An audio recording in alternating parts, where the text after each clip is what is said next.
안녕하세요. 책 읽어주는 스님 정목입니다. 제가 한 권 한 권의 책을 선택해 읽어드릴 때마다 제게도 기쁨이 있고 여러분에게도 삶 속에 좀 윤활유 역할이 되면 좋겠다 하는 생각입니다. 세상에 좋은 책도 많고요. 또 여러분도 읽고 싶은 것이 무척 많으실 겁니다. 저는 기왕이면 요즘 이제 시대적으로 사람들이 명상에 관심이 많아졌잖아요. 그런 시대를 맞이해서 많은 곳에서 호흡 명상을 많이 하니까 심지어 요즘은 그 취미로 명상도 하지 않습니까? 건강을 위해서도 하시잖아요. 제 경우는 부처님께서 하신 그 호흡법을 직접 좀 알려드리고 소개해드림으로써 명상하시는 분들이 좀 깊이 있고 심도 있게 수행하고 싶을 때 좀 도움이 됐으면 좋겠다 해서 불광 출판사에서 나온 그 붓다의 호흡법 아나빠나사티라고 하는 이 책을 제가 한번 선택해 봤습니다. 아나빠나사티는 숨을 내쉬고 숨을 들이쉬는 모든 순간순간마다 하나의 대상에 대한 마음 챙김을 하는 수행법입니다. 이 초기 경전에 의하면 부처님께서는 날숨과 들숨에 마음을 챙기는 아나빠나사티 수행으로 바로 사념처를 완성하시고 그리고 완전한 깨달음을 이루셨죠. 그 후에도 이 수행으로 일관하셨다 하는 기록이 남아 있습니다. 부처님 당시뿐만 아니라 오늘날 전 세계에서 신수신법이라고 하는 사념처 윗바사나 수행의 핵심으로 아나빠나사티 수행이 이루어지고 있죠. 이 아나빠나사티는 일반인들도 쉽게 이해하고 또 따라해 볼 수 있고요. 실천할 수 있고 하면 할수록 이익이 있습니다. 그래서 이 책을 소개하고자 합니다.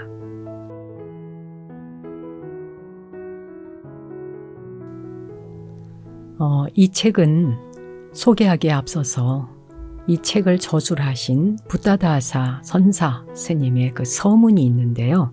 이 서문을 먼저 읽어드릴까 합니다.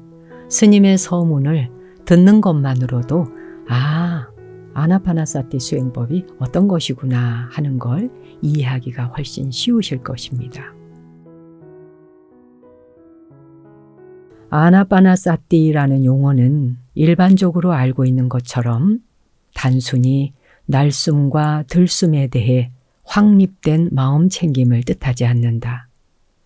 실제로 아나빠나사티는 숨을 내쉬고 숨을 들이쉬는 모든 순간순간마다 하나의 대상에 확립된 마음 챙김을 뜻한다. 우리는 처음에 호흡 그 자체에 대한 마음 챙김을 확립한다. 그러고 나서 여러 종류의 느낌들, 여러 가지 마음 상태들에 대한 마음 챙김을 확립한다. 그리고 마침내 수행의 궁극적 목표인 놓아버림에 대한 마음 챙김을 확립한다.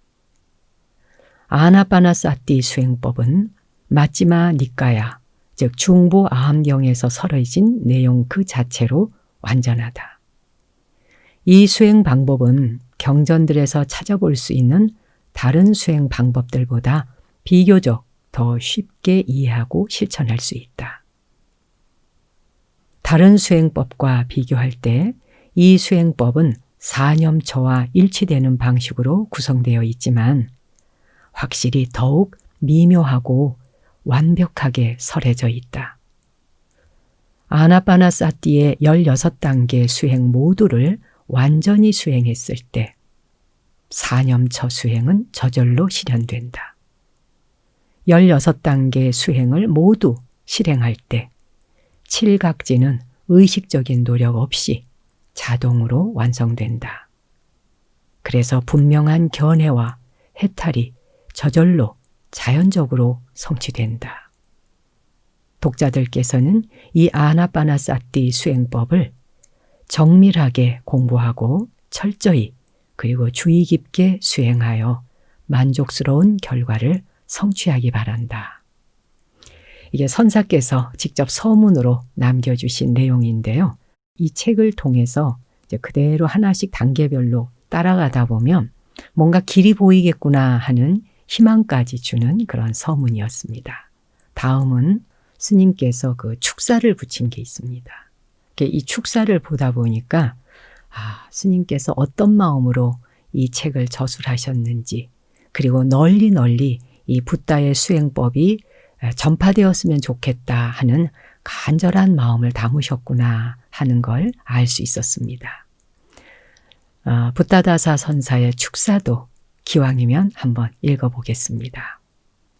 담마를 수행해서 포교하려는 벗들에게 은둔에서 벗어나 담마를 전파하라. 그리하여 확신이 강물처럼 흐르게 하라. 묻 삶들에게 장엄한 담마를 방사하라.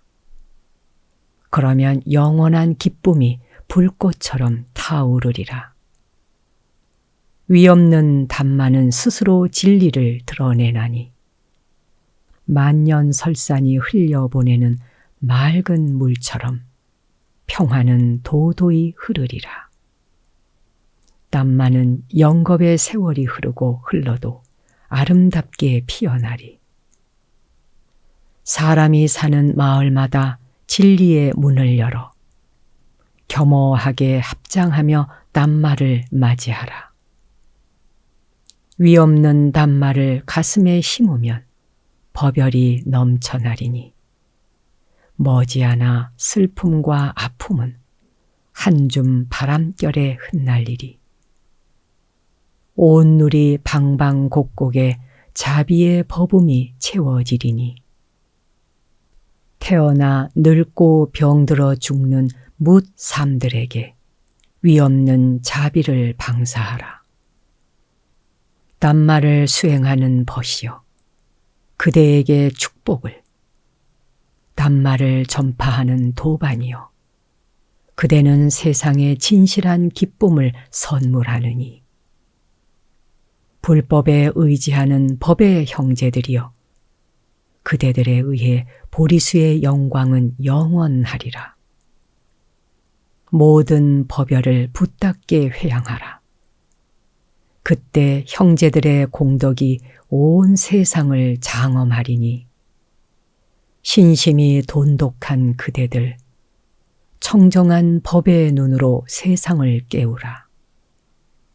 그리하면 성스런 담마의 빛이 지상 위에 놓인 묻 생명들의 가슴에서 영원한 빛을 발하리라. 이번엔 붓다다사 스님의 그 제자로서 이 아나파나사티 수행법 그대로 수행을 하신 경험이 있는 나가세나 스님의 그 서문이 있습니다. 이 서문은 한번 읽어드리고 싶습니다.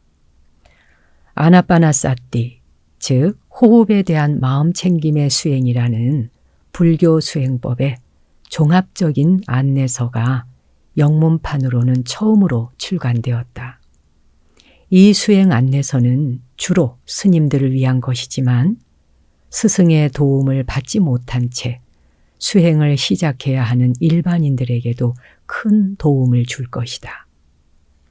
본래 태국어로 출간되었던 이 수행 안내서는 붓다다사 스님의 주요 저서들 중 하나인데 1959년에 서간체 형식으로 태국 차이야에 있는 수한목 선원의 스님들에게 보내졌던 것이다. 붓다다사 스님은 불교계의 거목이자 불교 수행의 대선지식으로 존경받고 있다. 구체화된 언어로 체계적으로 쓰여진 이 수행 안내서는 수행자를 아나파나사티의 16단계 수행으로 안내한다. 이 책은 수행자가 만나게 될 여러 법열과 공덕뿐만 아니라 그가 직면할 수 있는 어려운 장애들에 대해서도 상세하게 기술하고 있다. 이제 성스러운 도와 과를 성취하려는 사람들이 해야 할 일은 부지런히 수행을 실천해 나아가는 것뿐이다. 방콕에 있는 마하마쿠 대학의 저명한 불교학 교수인 고 사티안 보디난다는 이 수행 안내서를 부다다사 스님이 쓴 수백 권의 책자들 중에서 최고의 걸작으로 손꼽았다. 태국어의 언어적 구조는 따뜻한 느낌을 주는 표현에 기초하고 있어 이를 영문 구조의 문장으로 번역하는 데는 상당한 어려움이 있었다. 정확성을 기하기 위해 번역본을 여러 차례 검토하였으며 역자로서 애매하고 모호한 문장을 정확히 번역하고자 최선을 기울였다. 수행을 처음 시작하는 사람이 본 수행서의 서두 부분을 읽고 다소 당황하거나 위축될 수 있으나 부다다사 스님이 설명한 수행 체계를 정확히 따르도록 노력해야 한다. 태국어의 고유한 운율이 번역 과정에서 말하자면 컬러 영화판을 흑백 영화판으로 옮긴 것처럼 다소 상실된 감이 있어 안타깝지만 이는 불가피한 부분으로 접어두고자 한다. 이 책은 실제적인 수행을 위해 쓰여진 것이므로 독자들께서는 특히 수행의 실천을 위해 이 책을 적극 활용해 주기를 부탁한다. 이 내용에서 보셨다시피 나가세나 스님 말씀처럼 부다다사 스님이 태국 스님이신 거잖아요. 태국어로 되어 있는 걸 영어로 번역하고 그걸 또 우리말로 번역한 거거든요. 아무래도 번역이라고 하는 것이 원래 뜻을 전하고자 하는 것과 똑같지는 않을 수 있는 거예요. 근데 그런 부분은 아주 불가피한 부분이다. 그런데 책을 따라서 수행을 열심히 해보라. 그대로만 하면 반드시 좋은 결과가 있을 것이다 하는 내용인 것이죠. 그리고 이 책을 번역한 분이 그 김열권 그리고 이승훈 이 두 분이 번역을 했어요. 그 중에서도 번역자인 김열권 법사님은 한국 불교의 윗바사나 수행법을 전파하는데 오랜 시간 정성을 바쳤던 분이기도 하죠. 역자인 김열권 법사님의 그 몇 마디 말도 한번 추려서 읽어보겠습니다. 수행승들이여 이교도의 수행자들이 그대들에게 벗들이여 수행승 고따마는 무엇을 닦고 무엇을 익히며 우한 거를 지냈는가 라고 질문한다고 하자.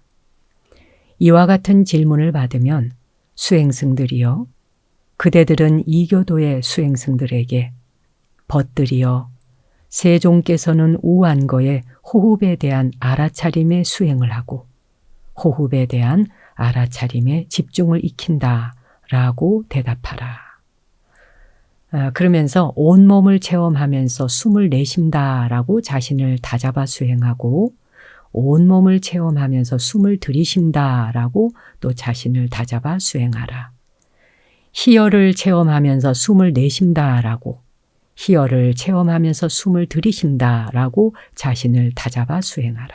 그러면서 마음의 형성을 체험하면서 또 숨을 내쉬거나 들이쉬거나 그렇게 있는 대로 알아차리고 또 기쁘면 기쁘다고 숨을 내쉬면서 또 들이쉬면서 알아차리고 무상을 관찰하면서 숨을 내쉰다 들이쉰다를 알아차리고 소멸을 관찰하면서 숨을 내쉰다 들이쉰다를 알아차려라. 수행승들이여 거룩한 삶, 청정한 삶, 열애의 삶에 대하여 말한다면 거룩한 삶, 청정한 삶, 열애의 삶이라고 하는 것은 곧 호흡에 대한 마음 챙김의 수행에 집중하는 삶이라고 올바르게 말해야 한다.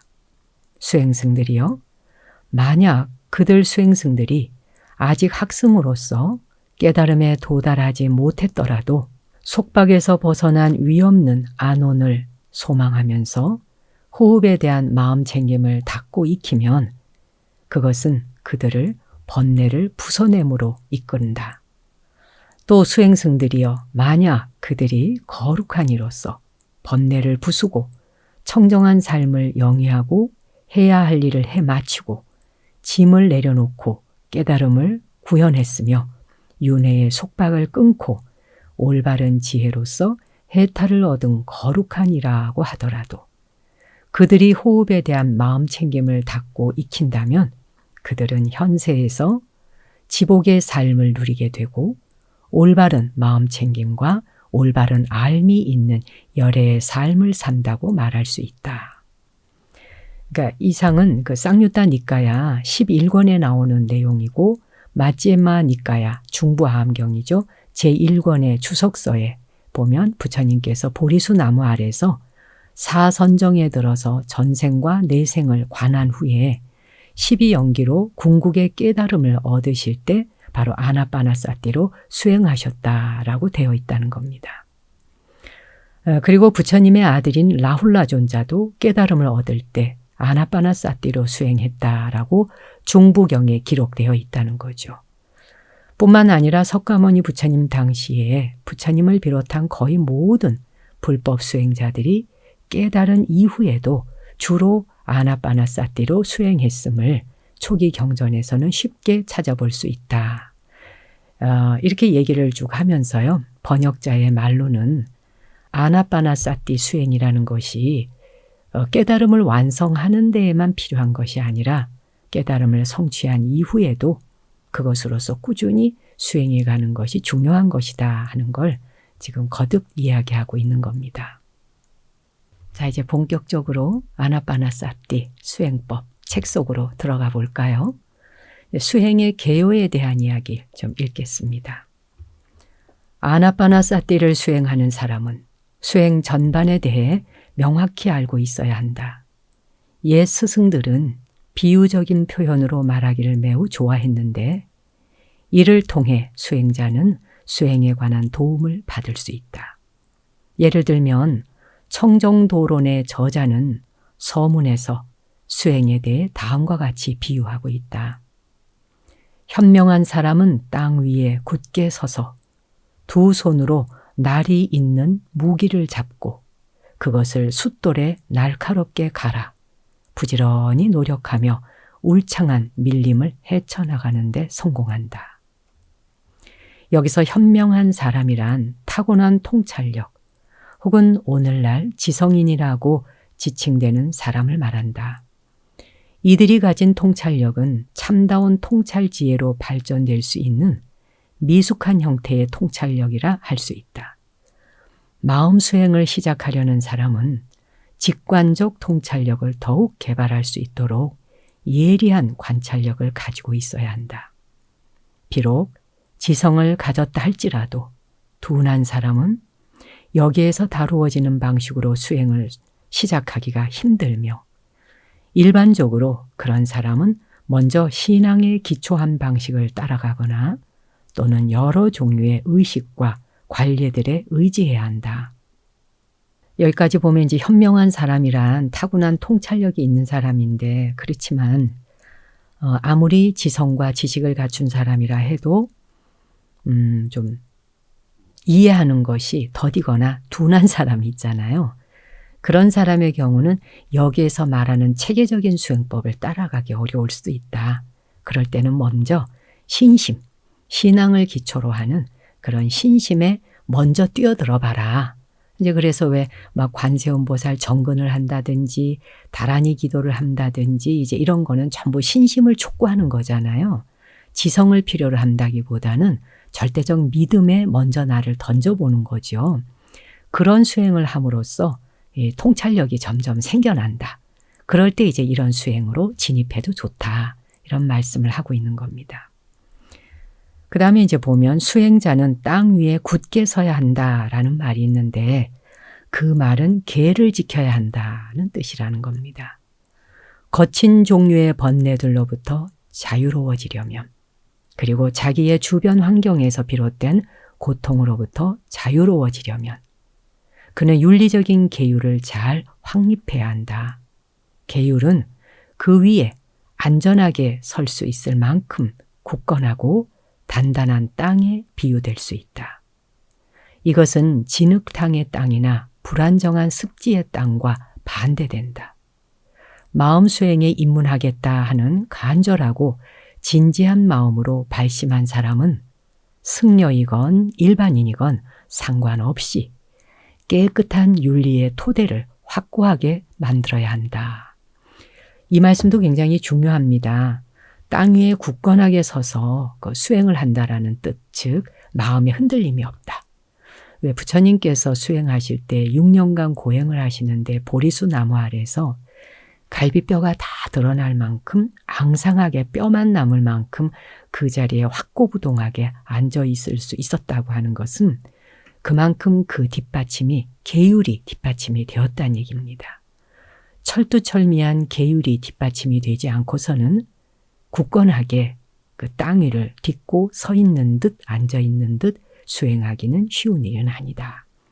근데 이거는 출가한 스님이건 승려이건 또 일반인으로서 불자이건 불자가 아니건 수행을 통해서 대도를 성취해 봐야겠다라는 사람이라면 누구랄 것도 없이 윤리를 토대로 하는 그런 계율을 철저히 지키는 것을 원칙으로 해야 한다. 지금 이 말씀을 하고 있는 거죠. 그 다음에 이제 날이 있는 무기라는 말이 나오지 않습니까? 날이 있는 무기, 이것은 세상의 지식을 뜻한다. 즉 연구를 통해 얻을 수 있는 여러 종류의 이해, 특히 마음 개발과 관련이 있는 이해를 말한다. 이 세속적인 지식은 날카롭게 가는 과정에 의해 초세간적인 지혜로 발전하게 되고 이 지혜는 족쇄와 잠재 성향을 종식시킬 정도로 본질을 꿰뚫어 보게 해준다. 이 말도 굉장히 중요한 내용이죠. 날이 아주 칼이 잘 드는 날이 서 있는 무기란 말이죠. 이 비유는 세상의 지식을 뜻하는데 이 지식이 그 족쇄, 즉 그러니까 그 지식에서 끝나는 게 아니라 이것이 지혜로 전진하게 될 때, 성장하게 될 때 그 지혜의 칼날은 나를 묶고 있는 집착, 그 족쇄와 같은 것들, 그 다음에 잠재 성향이라고 하는 건 업을 말하지 않습니까? 그 사람이 계속해서 뭔가를 반복하고 있을 때 그걸 잠재적 성향이라고 하죠. 그렇게 집착하는 것과 업의 성향들, 이것을 종식시킬 수 있을 만큼 본질을 꿰뚫어 보게 하기 위한 것이 바로 그 칼날을 가는 것과 같이 지혜의 날을 세워야 한다라는 의미입니다. 두 손은 빠리하리 까빠냐, 즉 작용하는 통찰력인데 윤회 속에서 무엇을 해야 할지 몰라서 방황하는 사람에게 무엇을 해야 하는가를 바로 보여주는 통찰의 유형이다. 그것은 자연스러운 통찰력을 의미하며 매우 잘 개발되면 정확히 무엇을 해야 하고 어떻게 해야 할지를 깨닫게 해준다.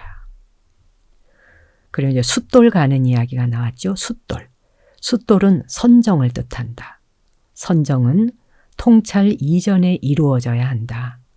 선정은 지혜와 통찰의 기초이다. 선정은 자연스러운 것이든 의식적으로 개발된 것이든 상관없이 무기를 날카롭게 갈 수 있는 숫돌과 같은 것이다. 부지런함이라는 말이 나왔었는데요. 부지런함은 4가지 성취 수단, 그것을 의미한다.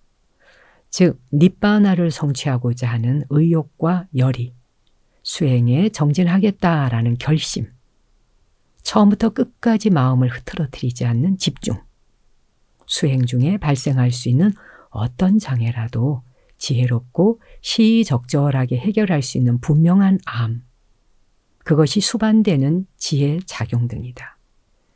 이 4가지 성취 수단, 즉 열의, 정진, 마음 집중, 지혜의 작용, 이것은 성공적인 수행의 필수적인 것들이다. 울창한 밀림이라는 말이 나왔었는데요. 울창한 밀림은 마음에 얽힌 번뇌를 뜻한다. 이 번뇌들은 울창한 밀림에 가시덤불과 같이 우리의 마음을 찌른다. 울창한 밀림을 제거한다 하는 것은 뒤얽힌 큰 가시나무들을 쳐내는 것처럼 어지럽게 흩어져 있는 마음속 번뇌의 덤불을 제거한다는 뜻이다. 이 비유들은 수행 방법의 개요를 설명해 줄 뿐만 아니라 여러 가지 건전한 특성들 사이의 상호 관계를 명확하게 설명해 주고 있다. 그것들은 오해를 없애주는 역할을 하고 수행의 용기를 북돋아 준다.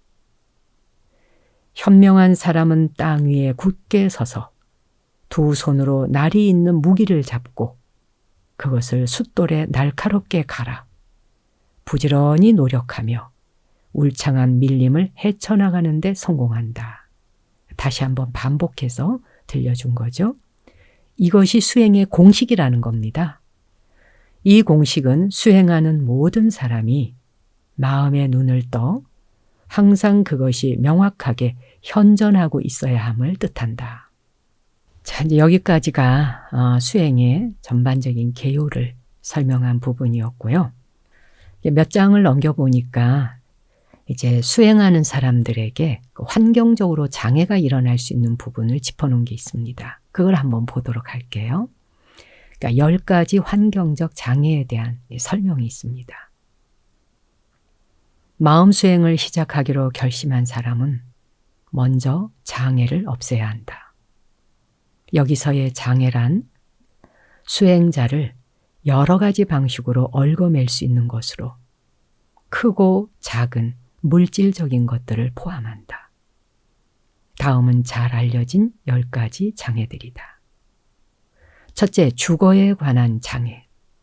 수행자가 자신의 주거에 대해, 즉 어디서 살 것인지에 대해 걱정하거나 편안한 선원과 숙소를 포기하고 숲이나 그 밖의 장소에서 수행해야 하는 것에 대해 걱정하는 장애이다.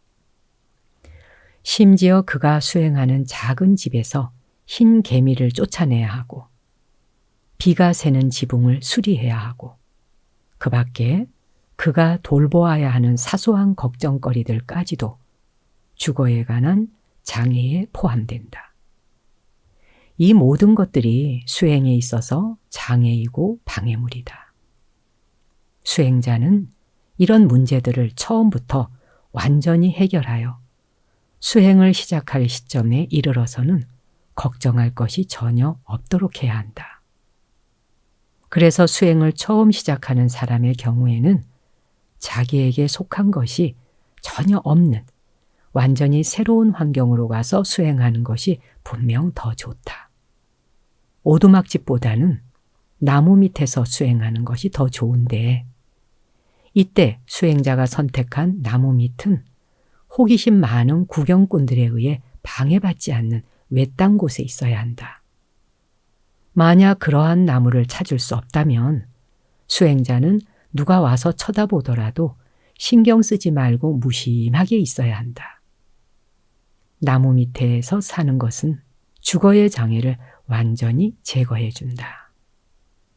이제 어느 처소에서 수행을 할 것인가, 근데 그 처소가 자기 수행에 방해가 되지 않아야 한다. 그래서 이제 10가지를 지금 하나하나 짚어가는 거예요. 첫 번째가 오두막집보다는 나무 아래에서 수행하는 게 좋다. 근데 그 나무가 사람이 왔다 갔다 하면서 와 경치 좋다, 풍경 좋다, 이 나무 이쁜데 이러는 사람들이 왔다 갔다 하는데 초보자가 수행이 되겠습니까? 신경 쓰이죠. 그런 곳은 아니어야 한다. 근데 부득이 그런 나무 말고는 없다. 그럴 때는 누가 오든지 가든지 무심하게 신경 쓰지 말고 수행에만 오직 집중하라. 이 말인 거죠. 자, 그 다음 두 번째, 가족에 대한 장애에 대한 이야기입니다. 이 장애는 수행자가 자신을 부양하고 도와주는 사람들에 대해 관심을 갖고 걱정하는 것을 말한다. 그들은 수행자가 아플 때 걱정해주고 매일 보지 못하면 그리워한다. 이러한 지원자들에 대한 애정과 집착은 수행자에게는 근심의 원인이 된다. 수행자는 당분간 그의 지원자들인 가족이나 더 이상 살아있지 않은 것처럼 생각하는 마음과 태도를 가져야 한다. 이런 경우도 쉽지는 않죠. 그리고 또 오해를 받는 경우도 있죠. 그러나 수행을 해야겠어 라고 작정한 이상에는 자기를 끊임없이 염려하고 걱정해주고 얘가 지금 건강한가, 어디 아프지는 않은가 막 이렇게 걱정하는 가족이 자주 와서 자꾸 들여다보려고 하고 야 수행하는데 배고프면 안 돼, 이거 좀 먹어. 그러고 너 기침하던데 감기약 좀 먹어. 막 이렇게 챙겨주면 어느 세월에 수행하겠느냐는 겁니다. 그러니 그런 수행에 장애가 될 수 있으니 그런 순간에는 가족이 더 이상 살아있지 않다라고 생각할 만큼 단호한 마음으로 오직 수행에 열정을 바쳐라. 이런 이야기가 되겠습니다. 이제 세 번째, 세속적인 소득에 관한 장애에 대한 이야기군요. 이는 수행자가 수행을 시작하기 전에 누렸던 이익을 잃는 것에 대해 두려워하는 장애를 말한다. 수행자가 수행을 완성하고 난 뒤에 더 많은 소득과 이름과 명성 등을 기대하는 마음도 이러한 장애에 포함된다. 그러니까 한마디로 말하자면 그 상실에 대한 두려움이라고 할 수 있다. 수행자는 이러한 소득, 이름, 명성 등이 니바나의 성취를 위한 수행에 방해가 됨을 자각하고 이런 것들을 칼날 위의 꿀처럼 위험한 것으로 분명히 보아야 한다. 수행 중에 수행자는 모든 소유물과 더불어 과거, 현재, 그리고 심지어 미래까지도 모두 포기할 수 있어야 하며 가난한 삶을 받아들여야 한다. 수행 중에 필요한 어떤 것이 생기더라도 그 순간 수행자는 그러한 것들에 대해 생각하거나 말해서는 안 되며 나중에 처리할 수 있도록 내버려 두어야 한다. 이 부분도 수행을 시작하는 사람에게 중요한 부분이지만 참 어려운 부분이기도 해요. 그러니까 뭐 수행을 해서 자기가 이제 명성을 좀 얻고 이름도 날리고 그러다 보면 소득도 생기고 그러지 않겠나. 이런 생각할 수 있잖아요. 근데 그런 것이 내게 사라질까봐 또 잃을까봐 이런 걸 두려워하는 마음이 있어서는 수행하지 못한다 하는 부분을 지적하고 있는 겁니다. 그러니 어떠한 소득이니 이름이니 명성이니 이런 것이 열반을 성취하는데 방해가 된다는 거죠. 니바나를 성취하는데 방해가 되는 것들, 그런 건 다 뒤로 제쳐내야 된다는 겁니다. 그것은 마치 칼날 위에 묻어있는 꿀처럼 칼 끝에 꿀이 묻어있는데 달다고 계속 막 칼끝을 빨아먹어요. 빨아먹다가 칼끝이 자기 목을 찌르는 것과 같이 소득이나 이름이나 명성은 수행자에게 있어서는 그렇게 칼날 위에 꿀 빨아먹는 것과 같은 것이니 진정으로 수행을 하고자 한다면 그런 것들은 전부 다 뒤로 버려야 한다. 내버려 두어야 한다 하는 부분을 이야기했습니다. 사회적 참여에 관한 장애에 대한 이야기입니다. 이 장애는 자신이 관여하여 돌보고 책임지는 사람들에 대한 관심과 걱정을 갖는 것을 말한다. 이러한 수행자의 사회적 참여는 완전히 포기되어야 하며 진정으로 홀로 살 결심을 단호히 해야 한다. 비록 수행이 끝난 후에는 사회로 돌아갈지라도 그 전까지는 그런 문제들에 대한 모든 걱정들로부터 자유로워야 한다. 수행하러 오기 전에 그 사회적으로 참여했던 것이 있을 때 그걸 온전히 놓아야 한다는 거죠. 그래서 수행을 할 때는 진정으로 그냥 그 기간은 내가 홀로 살아가면서 수행할 거야 라고 결심을 아주 단호하게 해야 한다는 거죠. 그리고 그 수행의 성취가 이루어진 뒤에 그때 사회로 돌아가는 것, 그건 아무 문제 없지 않겠느냐 하는 이야기입니다. 다음은 일에 대한 장애 부분이군요. 수행자가 어떤 일에 대한 책임을 떠맡고 있거나 혹은 매우 좋아하는 일을 하거나 그 일에 습관이 되어 있을지라도 모든 완료되지 않은 일은 수행자에게 장애로 간주된다. 수행자는 현재의 마음 수행보다 더 중요한 일은 없다는 것을 지혜롭게 반추하고 직시해야 한다. 수행은 모든 일들 중에서 최고의 가치가 있으므로 다른 사소한 일들보다 우선권을 두어야 한다. 이를테면 사소한 일을 다른 적임자에게 넘겨주어 해결하는 것이 가능하다면 수행을 시작하기 전에 그렇게 해야 한다. 이것도 특별한 다른 설명이 필요 없을 정도로 너무 분명한 내용이죠. 수행을 시작하려는 자가 중요한 어떤 책임을 떠맡았다고 그리로 마음이 동서남북으로 갈라지면 어떻게 수행에 집중할 수 있겠느냐. 그러니 본인이 맡은 일을 다른 사람이 대행할 수 있도록 넘겨주고 그리고 수행에 직접 뛰어들도록 하라 하는 이야기죠. 다음은 여행에 관한 장애입니다. 여행에 관한 장애에는 두 가지로 나누어 생각해 볼 수 있다. 첫째, 수행자가 여행을 하면서 그 여행과 관련된 걱정을 하는 것이다. 예를 들면 내일 어디에 머물 것인가 등의 문제에 대해서 걱정하는 경우가 이 장애에 해당된다. 이러한 장애를 없애는 방법은 자신이 단지 짧은 거리를 여행하고 있는 것처럼 느끼는 것이다. 둘째, 한 곳에 머물며 수행을 하고 있긴 하지만 평소에 먼 곳으로 여행하는 것을 좋아하던 수행자에게는 여행에 대한 생각 그 자체가 장애가 된다. 그러한 사람은 여행에 집착하는 자신의 감정을 극복해야 한다. 예를 들면 그는 계절이나 날씨에 대해 무관심해야 하고 어떠한 곳이 볼 가치가 있고 살기에 좋다는 식의 생각을 하지 말아야 한다. 뿐만 아니라 매우 즐거웠던 과거의 여행에 대해서도 생각하지 말아야 한다. 우안거 기간 동안에도 수행자는 안거가 끝난 후에 어디로 갈 것인지에 대해 계획을 세우지 말아야 한다. 그러니까 수행을 하겠다고 안거 들어간 사람이 이렇게 여행에 대한 걱정을 하는 거, 이거 수행에 방해가 된다는 거죠. 특히 그 중에서 보면 이제 어느 장소가 좋을지, 내일은 어디에 머물지, 거기가 편안할지, 괜찮을지, 내가 여행지에서 좀 불편을 겪지는 않을지, 이런 등등을 걱정한다면 그런 사람이 어떻게 수행을 할 수 있겠느냐. 그리고 계절과 날씨, 계절이 좀 겨울이 되면 춥다, 여름에는 덥다, 땀이 나는데 어떡하지? 그리고 추우면은 손발이 다 얼어붙을 것 같은데 어떻게 수행하지? 그리고 날씨, 바람이 막 분다든지 눈비가 온다든지 하나하나 마음 안에 다 생각을 담아서 걱정한다면 그게 어떻게 수행자의 길로 갈 수 있겠느냐. 이런 마음을 다 역시 뒤로 제쳐놓아야 한다는 것이고요. 특히 그 안거가 끝난 뒤에 그래, 이번 수행 내가 열심히 하고 이거 안거 끝나고 나면 남해로 가야지, 또 동해로 가야지, 거기에 가면 굉장히 좋고 안락한 곳이 있어. 나 거기 가서 좀 쉴 거야.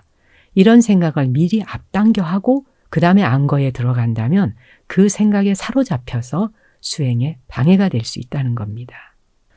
이번엔 친지에 관한 장애에 대한 이야기입니다. 부모에서 먼 친척에 이르기까지 일가 친척에 대한 걱정은 장애가 될 수 있다. 수행자는 가까운 친지든 먼 친지든 그들에 대한 걱정이 수행에 장애가 되게 해서는 안 된다. 만약 진지하게 수행할 의도가 있는 수행자라면 그러한 걱정에 의해서 어떤 식으로든 영향을 받아서는 안 된다. 그는 수도승이라면 속세를 포기해야 한다. 그것이 수도승의 길이다 라고 마음에 새겨야 한다. 수도승이기에 일가 친척을 완전히 포기하는 것은 누구에게나 이해된다. 이렇게 그는 수행 기간 중에 주위의 모든 사람과 모든 것들을 완전히 놓아버리는 자유로운 마음을 길러야 함을 반추해야 한다. 만약 제가 수행자라면 자신과 친지들을 위해 그가 최선의 선택을 추구하고 있음을 반추해야 한다. 뿐만 아니라 그 어떤 친지도 윤회의 악순환을 끊고 자유를 성취하려 하는 수도승이나 제가자 모두에게 도움이 될 수 없다는 점을 반추해야 한다. 가장 가까운 혈족인 부모와 자식도 전혀 도움이 될 수 없다. 모든 사람은 스스로를 도와야 하며 따라서 그렇게 할 수 있는 모든 기회가 주어져야 한다. 윤회로부터 스스로를 해방시킨 사람만이 윤회 속을 끝없이 헤매는 친지들을 도울 수 있다. 자신이 먼저 스스로를 해방시키지 않고서는 그 누구의 해방도 도울 수 없음을 명심해야 한다. 질병으로 인한 장애입니다. 수행자는 익숙하지 않은 수행 방식과 그가 택한 생활 방식의 결과로 병이 날 가능성에 대해 두려워해서는 안 된다. 그리고 수행하는 중에 병이 들어서 병을 치료할 가능성이 없더라도 목숨을 건 인내심으로 수행해야만 한다. 중요한 점은 병이 날 가능성에 대해 걱정하지 않는 것이다. 수행자는 자신이 치료를 받을 수 있든 없든 약을 구할 수 있든 구하지 못하든 간에 건강에 대해 근심 걱정을 해서는 안 된다. 그는 이러한 문제들을 중요하게 여겨서는 안 된다. 마음을 수행하는 것은 불멸의 약을 먹는 것이며 그것은 가장 위험한 질병, 즉 번뇌와 고통이라는 질병을 치료하는 것이다. 남마의 약은 이러한 질병의 고통에서 영원한 해방을 보장하며 모든 수행자는 이러한 해방을 자신 안에서 실현할 수 있다. 또한 이미 건강이 안 좋은 사람은 시간을 허비하지 말고 수행 전에 치료를 받아서 수행 중에는 치료에 대한 걱정을 하지 않도록 해야 한다. 만약 이미 모든 수단과 방법을 다해서 치료에 임했으나 질병을 치료하지 못한 수행자라면 치료를 포기하고 치료에 대한 걱정 또한 멈추는 것이 현명하다. 그러한 수행자는 오로지 결단력과 인내심으로 마음 수행을 하여 죽음과 맞서 싸워야 한다. 그는 목숨이 붙어 있는 한 용맹스럽고 강한 정신력으로 수행에 고삐를 늦추어서는 안 된다. 예컨대 수행자는 질병과 죽음에 대한 걱정에 마음을 써서는 안 된다. 수행자들에게도 그렇고 일반인들에게도 그렇고요. 이 부분에 대한 장애, 이것을 무관심하기란 정말 어려운 일이죠. 다른 것은 몰라도 몸이 아프고 이렇게 질병과 맞닿았을 때는 당장 수행을 못하게 될까 걱정하게 되고 이 몸이 아파서 죽으면 어떡하지? 라고 누구나 염려를 하게 되죠. 근데 여기서 이제 수행하기로 마음먹은 사람은 설령 몸이 아프다 해도 거기에 관심 가지지 말고 오직 수행을 향하라. 이 말이 듣기에 따라서는 굉장히 비인간적이고 매정하게 들릴런지 모르겠습니다. 하지만 수행하는 사람이 몸을 한번 아픈 걸 고쳤다 해도 그것이 영원히 안 아플 수 없잖아요. 또 아플 수 있거든요. 그러면 아프면은 또 거기에 관심 가져야 되고 걱정해야 되고 그게 반복된다면 어느 세월을 기다려 수행하겠느냐라고 하는 이야기를 사실 하고 있는 겁니다. 어떤 면에서 수행을 하기로 작심한 사람이라면 몸이 아프다면 스스로 그 몸 아픈 것을 먼저 치료부터 하도록 하라. 그래서 수행하는데 걱정이 뒤따르지 않도록 하라. 그게 현명한 방법이다. 라는 이야기도 하고 있습니다. 그리고 다음으로는 이론 공부에 관한 장애에 관한 말입니다. 마음 수행과 연구를 동시에 하는 것은 실행 불가능하다. 마음 개발을 위한 수행을 시작하기로 결심했다면 그리고 수행의 완전한 결실을 성취하기를 바란다면 수행자는 이론 공부를 중지해야 한다. 여기서 공부란 학문적 공부를 의미하고 있음에 주의해야 한다. 도반이나 수행 지도자에게 수행에 필요한 질문을 하는 것과 같은 형태의 공부는 포함되지 않는다. 책을 읽는 등의 공부에 빠져 있는 사람은 이론 공부에 대한 집착을 단호히 포기해야 한다. 지도자 역시 자신의 수행의 결실을 완전히 성취하기를 원한다면 지도자로서 남을 가르치는 일에 대한 집착을 포기해야 한다. 이 부분도 이제 여기서 줄을 달아서 이야기를 했는데요. 마음 수행을 하겠다라고 작정했다면 막 책을 보고 연구하면서 두 개를 겸비해서 가려고 하지 마라. 두 개를 겸비하면 둘 다 놓칠 수 있다는 말이죠. 근데 특히 여기서 이론 공부를 중지해라 하는 말은 학문적으로 공부하는 걸 말하는 것이지, 도반과 수행하면서 또 그 수행을 지도해 주는 분에게 마음 공부와 관련해서 질문하고 주고받는 것, 이거를 말하는 게 아니다. 그거는 포함되지 않는다. 그런 거는 더욱더 의논하면 할수록 수행에 진전이 있다 하는 이야기를 하고 있네요.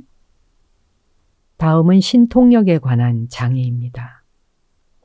어떤 사람들은 기적적이거나 마술적인 힘에 집착하여 거기에 빠져든다. 신통력을 얻기 위한 목적으로 명상 수행을 하는 사람은 정신 착란을 일으키기 쉽다. 수행자는 신통력을 얻으려는 그 망상을 반드시 제거해야만 한다. 그래야 비로소 그의 수행이 고귀한 도와 과, 그리고 니바나로 곧장 나아갈 수 있게 된다. 이 점이 바로 아직 수행을 시작하지 않은 사람들이 신통력의 장애를 제거하기 위해서 이해되어야 할 선결 과제이다. 열심히 수행한 결과로서 그의 마음이 어떤 초능력을 행할 수 있는 단계에 도달한 사람은 초능력에 대하여 강한 흥미를 느끼게 된다. 그러나 그것은 그가 수행의 방향을 모든 종류의 신통력, 성취 쪽으로 돌리고 싶은 욕망을 품기 시작했다 하는 것을 의미한다. 이것은 보다 높은 수행, 즉 무상, 고, 무아라고 하는 삼법인으로 나아가는 길을 막는 매우 크나큰 방해물이다. 수행자가 열반인 니바나를 성취하기 위해서는 이러한 장애에 대하여 사전에 충분히 숙고해야만 한다.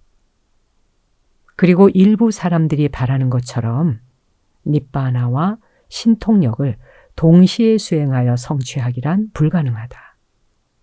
수행을 통해 최고의 진리를 성취한 사람은 신통력을 그 부산물로 얻을 수는 있다. 그러나 이것은 흔한 일이 아니며 또한 특별한 유형의 사람들에 한해 어떤 특수한 조건 하에서만 가능한 일이다. 신통력을 성취하도록 이끄는 수행의 길은 니바나로 이끄는 수행의 길과 구별되고 분명 다르다. 결코 이 둘을 혼동해서는 안 된다.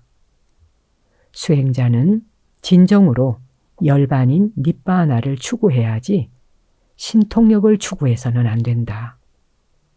신통력의 성취는 이름과 명성과 부를 얻을 수 있는 길이다. 그러나 그것은 마음의 번뇌를 없애는 데에는 아무런 쓸모가 없다. 지금까지 논의된 10가지 장애는 마음 수행의 길에 놓여 있는 방해물들이다. 이 장애물을 제거하지 못하면 통찰의 나를 날카롭게 갈 수 있는 숫돌, 즉 선정을 찾지 못한다. 그리고 날카로운 칼날이 없다면 어떻게 마음의 번뇌라는 밀림을 헤쳐 나아가겠는가. 그러므로 이러한 장애들을 제거하는 것은 수행상 매우 중요한 준비 작업이다. 수행하는 사람들이 수행을 통해서 신통력을 얻고 싶어하는 그런 욕망에 빠지는 경우들도 있죠. 그렇게 순수하지 않은 마음을 가지고는 결코 완전한 그 니바나, 열반을 성취할 수는 없다라는 말을 지적하고 있는데요. 이건 굉장히 중요한 이야기입니다. 이건 뭐 수행하고자 마음을 먹은 스님들이건 또는 일반인이건 상관없이 모두가 온전한 고통을 해결하는 문제에 뛰어드는 수행이라야지 내가 부와 명성과 그런 명예를 얻기 위해서 신통력을 얻고자 하는 그것은 또 하나의 갈망이요. 그것은 욕망에 불과한 것이다. 그건 완전한 열반을 보장하는 길이 아니다라는 이야기를 하고 있습니다. 이렇게 10가지의 그 장애에 대한 부분, 수행자가 이런 것들을 다 그 하나하나 알아차리고 해결하고 가야 한다. 이 부분은 새겨둘 필요가 있습니다. 오늘은 여기까지 말씀드리고 또 다음번에 이제 수행의 또 본론으로 들어가 보도록 하겠습니다.